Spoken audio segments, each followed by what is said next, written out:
Hello, it's Enki and Dimian, and today I've been invited to go for a walk, so I'm going to go and see where it takes me. If you'll care to join, see where we go. Magical mystery tour with the gods. Just up through here. This will take me out of the housing estate and up into a slightly more natural part. I think I have an idea of where to go. Now these trees are two of the oldest trees around here. They're pretty big, as you can see. Pretty big. As is that one.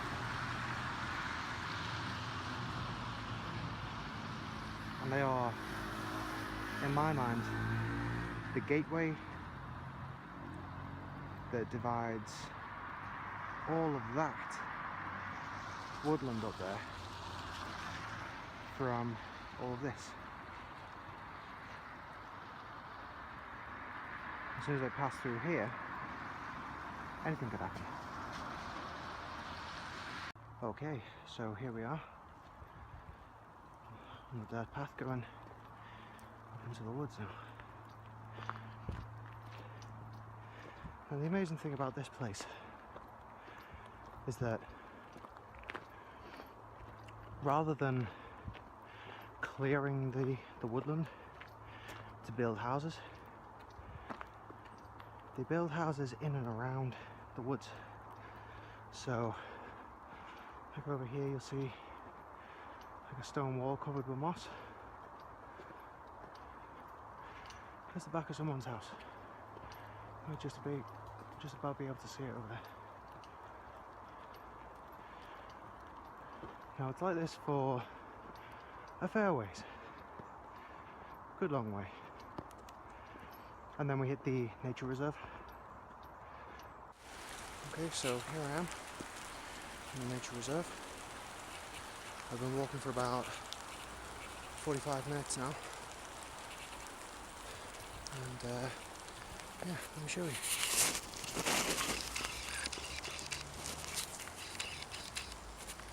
Okay. Yeah, here I am. Trying to follow the path, but you can see it's there's quite a few paths going off in different directions.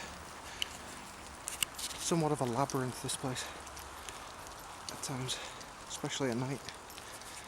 Okay. Pretty sure this is the best way to go to get to where I'm guided to.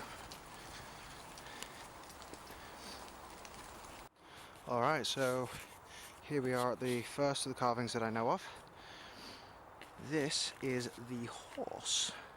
You can probably see in centre of shot there, that little dimple is the eye. Then the lines around it are the face with the ear coming up here. I'll try and point it out. Okay, so this is the horse's ear, this little bit here.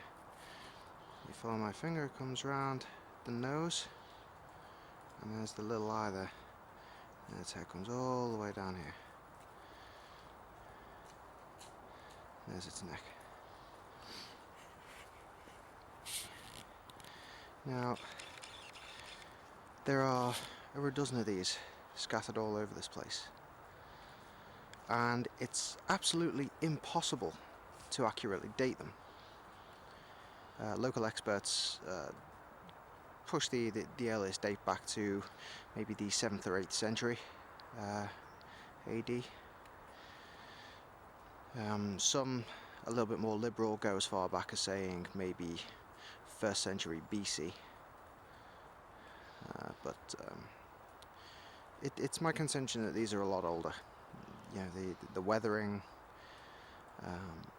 in other places around here suggests that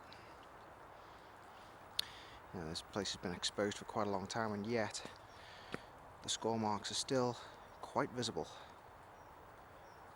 along with a fair amount of graffiti, unfortunately. But still, there's the horse. Alright, so this is the place that I've been guided to. It's a pretty dark hollow. I came here a while ago with a friend of mine. This path leads to where we're going. We came here and it was a bright sunny day, high noon, and yet the place was as dark then as it is now. And we got this overwhelming feeling that the spirits of the earth, the land wights, the spirits of place, were unhappy, disturbed. So we scarpered, we got the hell out of here.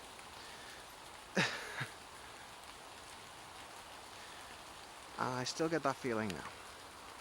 I think I've been guided here potentially to cleanse this place and maybe try to appease the landwights who, here we are somewhat disgruntled, I think, by the disturbance of people that come here. So, as night falls, in the twilight hour, I'm gonna see if I can honour the landwights here and see if we can try to make this place a little bit better. Okay, so I went for a nice little walk this afternoon with the gods, and they guided me to a place that I'd been a fair while ago with a friend of mine. And as I've mentioned earlier on, it didn't seem like a particularly friendly place, so I was guided back there today, presumably to try to cleanse the energy, reconnect to the spirits there, and establish a better link between us as humans, as a race, and the spirits of the earth. And I tried to the amusing thing is I tried to set up like a little altar there, and I tried to photograph it and get some video footage of it. Every time I tried, this camera and my phone stopped working, as if I wasn't supposed to be doing that. So I set everything up. I found this nice little stone, this rock sticking out of the ground, and I put my offering of incense on there, using white sage, which is typically used by the indigenous American tribes to cleanse the energy of people and places. Sage is also used over here as well, type of sort of fine green sage. The Celts and the Picts, old Gaelic tribes in Britain used to use the same for the same purpose. So I set that up on the stone, and I lit a silver and white candle on there to symbolize my pure intention, and set it up as a symbol of spiritual light, so that light can spread and sort of counteract the dark energy that was there. And I knelt in prayer to Yord and to the landwights. I bid them come to me and join me, and I spoke to them, apologising for the damage that had been done to the area by other humans, for their ignorance in not respecting the land, for the graffiti, for the litter, and just general destruction. I've been up there a couple of times and found the place scorched. I mean, on a massive scale. Like they've just doused every bush and tree that they could find with oil and just set it alight. So I apologised on behalf of them for that. And I made my intentions clear that I wanted to go there and honour the spirits of the land and to try to re-establish a connection between them and us as a species, to sort of make up for past wrongs. And as I knelt there, I started to hear movement around me. I could see things moving in my peripheral vision off to the sides. I heard running water. Now it was raining, but it was so mild. The rain so light, you could just kind of hear it as a gentle pattering over everything. But then this was as if someone got a jug of water and just poured it onto bare stone. It was really loud, really intense, and the whole time I could hear footsteps in the bushes moving around me. Now, the hollow itself is pretty far removed from all of the main paths. It's pretty out the way, so I can't imagine that there were any people walking around there. And I did look around me. I peered through the bushes, and there was no sign of anybody there. So it's my belief that I went there and I invited the spirits of place and I invited the gods to join me, and they did. I felt as though I wasn't alone. I felt pretty unsettled at times, to be honest, but at the same time, I felt as though I was doing the right thing. So once I'd spoken to Yord and to the Landwights and made my offering and put my intention out there and cleansed the area, I did a little offering to Thor as well, because as I completed the first part of my ritual, I heard thunder in the difference in the distance, and I thought, well, that's appropriate. So I had my Mjolnir, big big resin cast Mjolnir. So I took that out of my bag and I set it up against the stone, and I lit another incense after the sage had burnt out. I put dragon's blood on there. It's typically a fire correspondent scent, but I put it on there to symbolise my intention, the empowerment. I wanted to give the area, the actual place. I wanted to give the spirits that I'd invoked strength. I wanted to give them power to protect the place and to hold their own.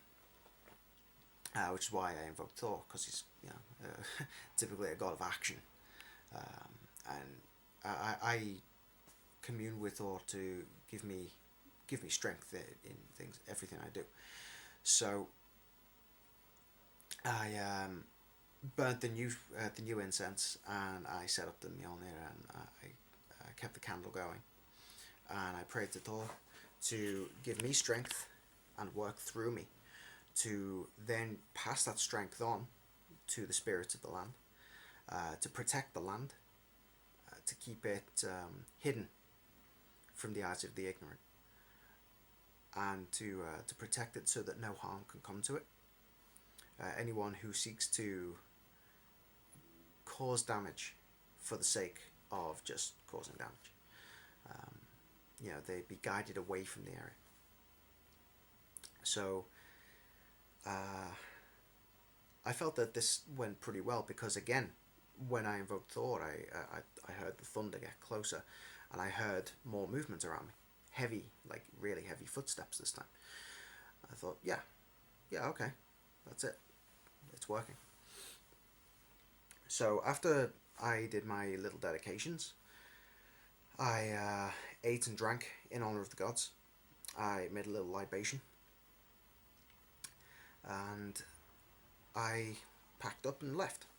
As I was leaving, I got the feeling that I was being followed, or not necessarily followed like someone behind me, but someone walking next to me on either side. And I don't know whether whether the spirits walked with me as if to drive me away, to make sure that I was leaving, or to simply accompany me like an entourage. But either way, I know that what I intended to do did work, because literally like 5 steps back down the path in the opposite direction, back from where I'd come, I heard howling over the other side of the trees. So I kept going. When I got back to the horse carving, this husky, a big black and white husky, came bounding out of the bushes at me. Now, huskies are pretty much the closest thing we get to wolves in this country. So it was quite pleasing to see, wolfkin appear on the path to me. And the owner was nowhere to be seen for a good few minutes. So I sat and I frolicked with the dog, and had a bit of a moment with it, communicative moment. And then the owner appeared running down the path trying to find this dog. And that was the only the two the little phrase that came into my mind at that moment was running with the wolves. I thought that's appropriate. It seems like wolves being protect the spirits, guardian spirits. That's the message that was conveyed to me. That the guardian spirits have come, and your work is achieved. So that's my work for the day done, and I'm gonna compile this all into one video for you. I'll crop out all the superfluousness to make it a bit shorter, but I hope you enjoy it anyway. And thank you for watching. May the gods be with you.